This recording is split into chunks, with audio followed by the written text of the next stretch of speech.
Welcome to OTT junction super singer season 10.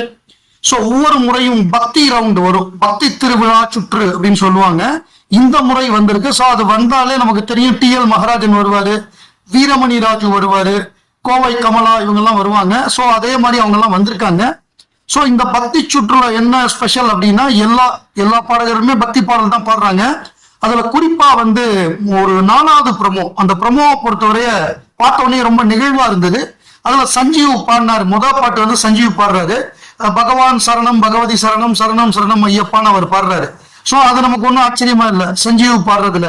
அடுத்தப்ப வந்து John Jerome பாடுறாரு, அதாவது தாயவள் தலைவலி நோய் என்று அப்படிங்கிற பாட்டு இருக்கு. ஸோ அந்த பாட்டு பாடுறப்ப அது வந்து மணிகண்டனை பாடுறது, ஐயப்பா மணிகண்டான்னு பாடுறது. ஸோ அந்த பாடலை ஜான் ஜெரோம் பாடுறாரு.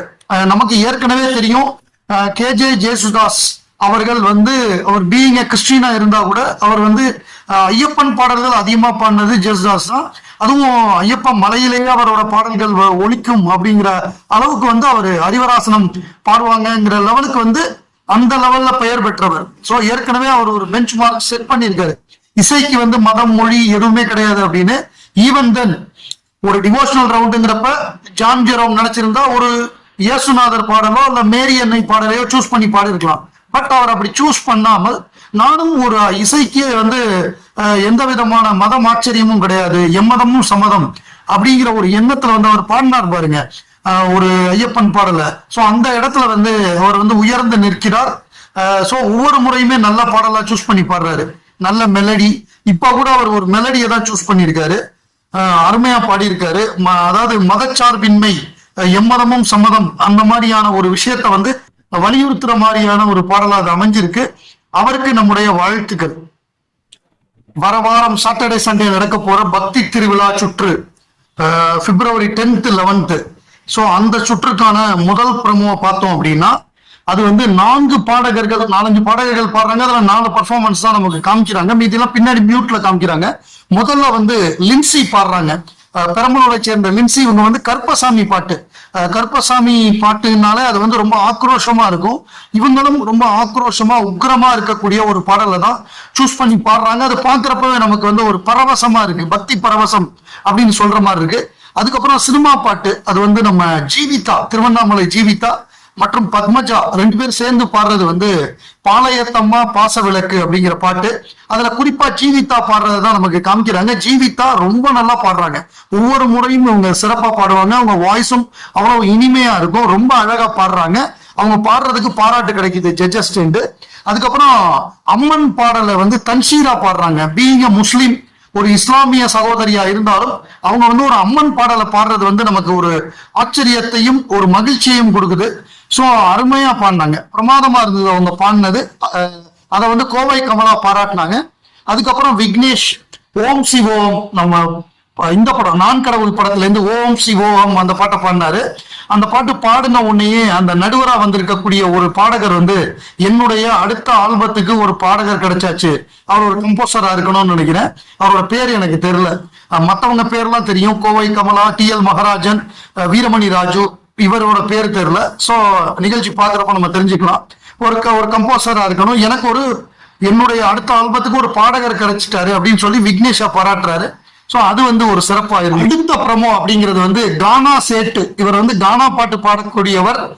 கானா பாட்டுங்கிறது வந்து யாராவது இறந்துட்டா அவங்கள கூப்பிட்டு பாட வைப்பாங்க. ஸோ அப்படிதான் அவருக்கு வருமானம், அவருடைய வருமானங்கிறது அப்படிதான்.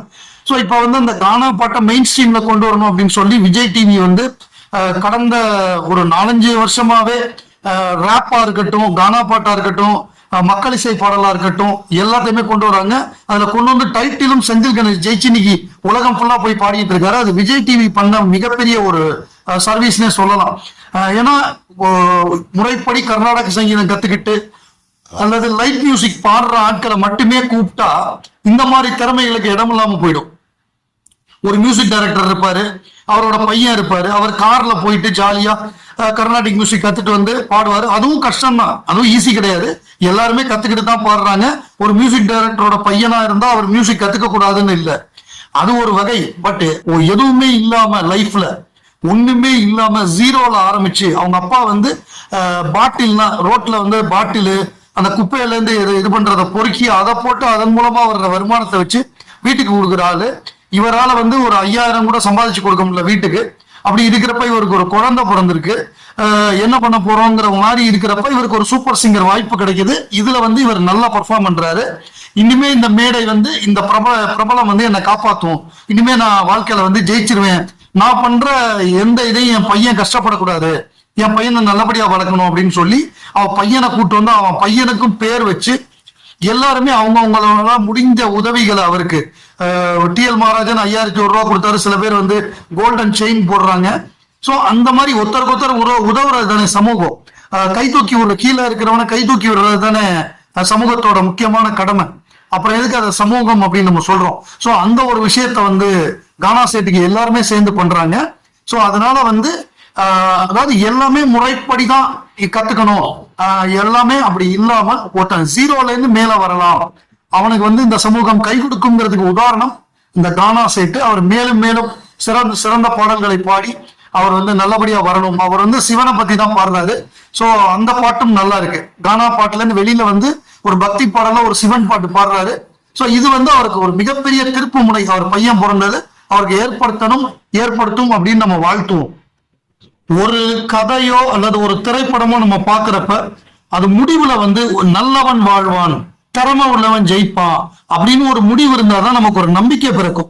சோ கானா சேட்டை பொறுத்தவரைய திறமையுடன் கடினமாக உழைத்ததால் அவர் ஜெயிச்சாரு அப்படிங்கிறதுக்கு ஒரு உதாரணமாக அமைந்தது என்ன அப்படின்னா, ஷான் ரோல்டன் அவருடைய இசையில வந்து அடுத்தாப்புல வரக்கூடிய படத்துல வந்து நிச்சயமாக கானா சேட்டு ஒரு பாடலை பாடுவார் அப்படின்னு அந்த மேடையில அறிவிச்சாரு.